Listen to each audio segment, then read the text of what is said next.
नमस्कार, आदाब, सत श्री अकाल, जय भीम, जोहार। मेरा नाम है नवीन कुमार।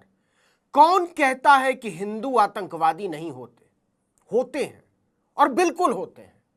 जो लोग मुसलमानों से नफरत के मारे अपने ही धर्म के छोटे छोटे बच्चों तक को मार देना चाहते हैं, उन्हें आप सनातनी कहेंगे या आतंकवादी? आप खुद सोचकर देख लीजिए। कल्पना से भी बाहर की बात लगती है ये। कोई ऐसा कैसे कर सकता है? लेकिन यह सच है। वो लोग कितने खूंखार हिंदू होंगे, अंदाजा लगा लीजिए। भेद खुला तो पुलिस की भी सांस अटक गई। कर्नाटक में एक स्कूल के प्रिंसिपल को हटाने के लिए सनातन का झंडा लहराने वाले आतंकवादियों ने स्कूल के वाटर टैंक में ही जहर मिला दिया। क्यों? क्योंकि स्कूल के प्रिंसिपल मुसलमान हैं।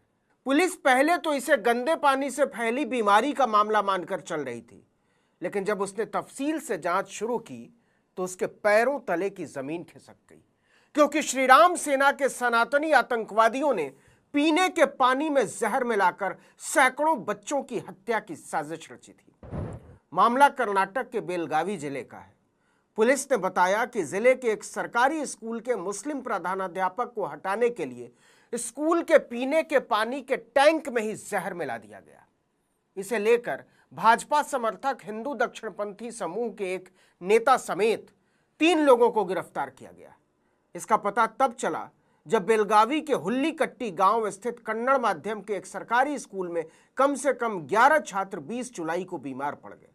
सबकी बीमारी के लक्षण एक थे: उल्टी, दस्त और चक्कर। छात्र एक एक करके बेहोश हो रहे थे। सबको अस्पताल में भर्ती कराया गया। कुछ शक होने पर डॉक्टरों ने पुलिस को सूचना दी। पुलिस आई तो सही, लेकिन उसने ज्यादा ध्यान नहीं दिया, क्योंकि मामला पहली नजर में फूड पॉइजनिंग का लग रहा था। लेकिन जब उसने पूछताछ शुरू की तो भेद खुलता चला गया। इस पूरी घटना के पीछे मुसलमानों से छिपी नफरत का ऐसा चिट्ठा सामने आया जिसके बारे में आप सोचना भी नहीं चाहेंगे, कोई नहीं सोचना चाहेगा। पुलिस जांच के दौरान पता चला कि स्कूल के पीने के पानी के टैंक में कीटनाशक मिला दिया गया था। पुलिस ने 1 अगस्त को इस मामले में 3 लोगों, सागर पाटिल, कृष्णा मदार और मगन गौड़ा पाटिल को हिरासत में लिया। पूछताछ के दौरान उन्होंने पुलिस को बताया कि वे स्कूल के प्रिंसिपल से नफरत करते हैं, क्योंकि वो धर्म से मुसलमान हैं और वो नहीं चाहते कि कोई मुसलमान उनके इलाके के किसी स्कूल का प्रिंसिपल हो। इसलिए उसे फंसाने के लिए स्कूल के वाटर टैंक में कीटनाशक मिला दिया, जहर मिला दिया। उन्हें लग रहा था कि इससे स्कूल के बच्चे बड़े पैमाने पर बीमार पड़ेंगे। इसका दोष स्कूल के मुसलमान प्रिंसिपल पर जाएगा। लेकिन जरा सोच कर देखिए, इस चक्कर में बच्चों की जान भी जा सकती थी, किसी की आंख की रोशनी जा सकती थी, अभी भी जा सकती है। इस साजिश का मास्टरमाइंड है हिंदू दक्षिणपंथी समूह श्रीराम सेना का तालुका यानी सब डिविजनल अध्यक्ष सागर पाटिल। वो मुसलमानों से बुरी तरह नफरत करता है और चाहता था कि स्कूल के मुस्लिम प्रिंसिपल पर गंभीर आरोप लगे और फिर या तो वो सस्पेंड कर दिए जाएं और नहीं तो उनका कहीं और ट्रांसफर हो जाए। इस योजना को अंजाम देने के लिए उसने मदार नाम के एक और कट्टरपंथी को अपने साथ जोड़ा। बेलगावी के एसपी भीमाशंकर गुलेर के मुताबिक मदार शुरू में इस गंदे काम के लिए नानुकुर कर रहा था, लेकिन फिर उसने उसे दूसरे समुदाय के एक आदमी के साथ संबंधों को लेकर ब्लैकमेल करना शुरू किया। एसपी गुलेर ने कहा कि योजना को अंजाम देने के लिए आरोपियों ने उसी स्कूल में पढ़ने वाले सागर पाटिल के एक रिश्तेदार छात्र को भी शामिल किया। तीनों ने उसे लालच दिया कि अगर तुमने स्कूल की पानी की टंकी में बस एक बोतल शीतल पेय मिला दिया तो हम तुम्हें 500 रुपए नकद और खाने पीने की चीजें देंगे। इसके बाद तीनों ने कथित तौर पर 18 जुलाई को मुनवल्ली गांव की एक दुकान से कीटनाशक खरीदा।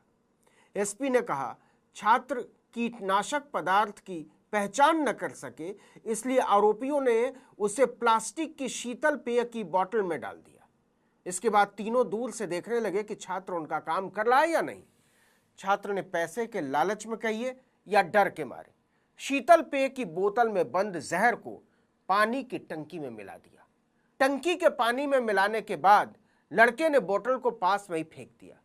पुलिस ने उस बोतल को भी कब्जे में ले लिया। एसपी ने कहा कि यह बोतल इस केस में एक महत्वपूर्ण सबूत है जिससे हमें इस विभत्स अपराध का पर्दाफाश करने में मदद मिली। बोतल की जांच से पता चल गया कि उसमें कीटनाशक भरा गया था। यह कीटनाशक पानी में मिलाए गए कीटनाशक से, जहर से बिल्कुल मेल खाता है। पुलिस ने उस दुकानदार का भी पता लगा लिया जिससे वो जहर खरीदा गया था। एसपी गुलेड़ ने बताया कि दुकानदार के बयान के आधार पर ही तीनों आरोपियों को हिरासत में लिया गया।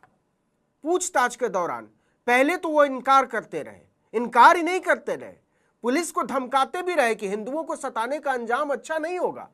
लेकिन जब हमने उनके सामने घटना का पूरा ब्यौरा सामने रख दिया कि तुम लोगों ने पानी में जहर मिलाकर बच्चों की हत्या की साजिश रची है, तो उन्होंने साजिश कबूल कर ली। इसके बाद तीनों को गिरफ्तार कर लिया गया। आरोपियों पर भारतीय न्याय संहिता यानी बीएनएस की धारा 123 यानी जहर देकर नुकसान पहुंचाने के तहत मामला दर्ज किया गया। जरा सोच कर देखिए कि इस समाज को मौजूदा राजनीति ने एक खास धर्म के लोगों के खिलाफ कितना जहरीला बना दिया है। एक पढ़ने पढ़ाने वाला मुसलमान तक इस आतंकी जमात को मंजूर नहीं है। उन्हें परेशान करने के लिए लोग किसी भी नीचता तक उतरने को तैयार हैं। हम ऐसे ही माहौल में जी रहे हैं। कर्नाटक के मुख्यमंत्री सिद्धारमैया ने इस घटना की निंदा की और इसे सांप्रदायिक घृणा से प्रेरित एक जघन्य कृत्य बताया। उन्होंने ट्विटर पर कन्नड़ भाषा में लिखा कि यह घटना इस बात का प्रमाण है कि धार्मिक कट्टरवाद और सांप्रदायिक घृणा जघन्य कृत्यों को जन्म दे सकती है और यह घटना मासूम बच्चों के नरसंहार को अंजाम दे सकती थी। सोच कर देखिए तो ऐसी नफरत को बढ़ावा किसने दिया है।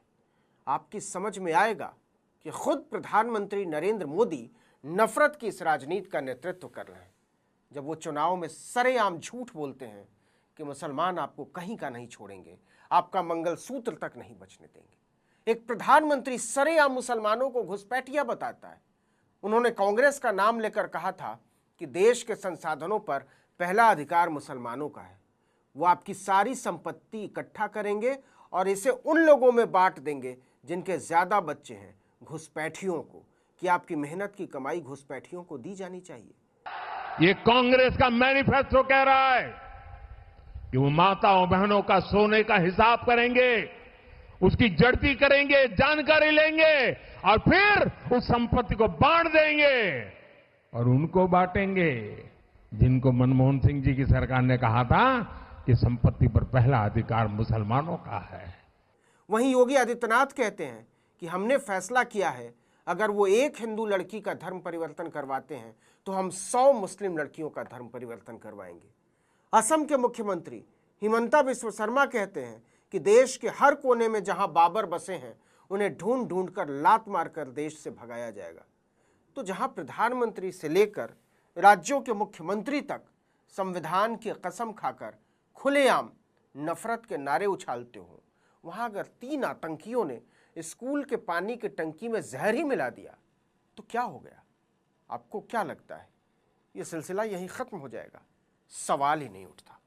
इस वीडियो में इतना ही, लेकिन अगर आपने आर्टिकल 19 इंडिया को अब तक सब्सक्राइब नहीं किया तो फौरन कर दीजिए, बेल आइकॉन दबाइए, घंटी जैसी आकृति लाइक कीजिए और कमेंट करके बताइए हमारा वीडियो आपको कैसा लगा।